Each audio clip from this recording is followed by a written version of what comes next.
It's a long list, isn't it, Mauricio? There's Sure a is. lot of problems to address. I mean, I think we will see scrutiny of the high cost of wreck removal continue to be a priority. The clubs, some would say, have themselves to blame for not engaging with the salvors to have a better conversation about this. But you know, the Costa Concordia has brought everything into sharp relief. It sure is.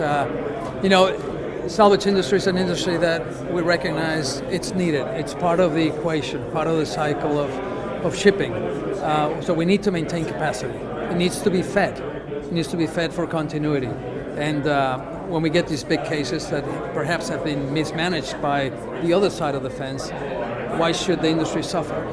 And we have some blame. As an industry, I don't think perhaps we work as cohesive on the higher level issues that we should deal with. And you probably see it from the side of the fence you sit in, that we sometimes throw too many rocks at each other when we shouldn't. Yeah, I mean, the starting point is a sort of healthy distrust when it should be really, we have a problem, we need to work together to fix it and mitigate everybody's exposure.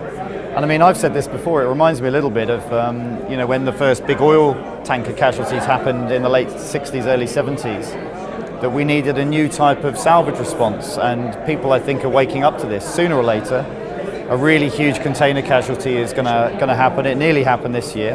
And actually, nobody is ready. The salvage industry doesn't have the revenue to invest in the right resources and technology. Right. And the clubs and the insurers don't seem to want to have the conversation. They're just hoping it doesn't happen, and it will.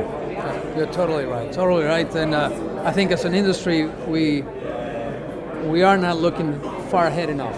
I'm a 50-year-old guy, have 4 kids, and I want my kids to be in it. I don't see enough young guys here.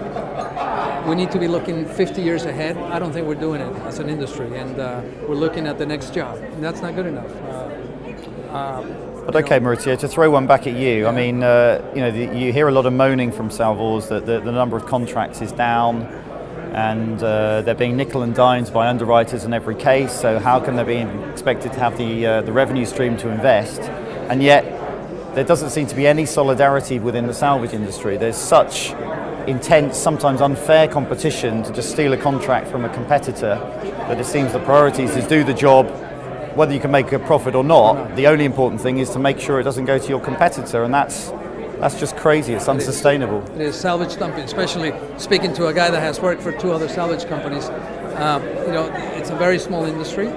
We want to keep the salvage knowledge in and attract new people. And you're totally right. We're totally disloyal to the principles we all sign on to by joining the ISU and the ASA, where we say we will not, be disloyal and undermine the guy that has a contract, and we do it all the time. We have a code of ethics that nobody follows. So why should we have a code of ethics? Why should you have a stop sign when there is no fine? Everybody's going to blow the stop sign, right? That's a big issue for me. But we all say yes, we sign up, we agree, and at the end of the day, we turn around, we do something totally different. It's a structural problem in our industry that we need to sort out.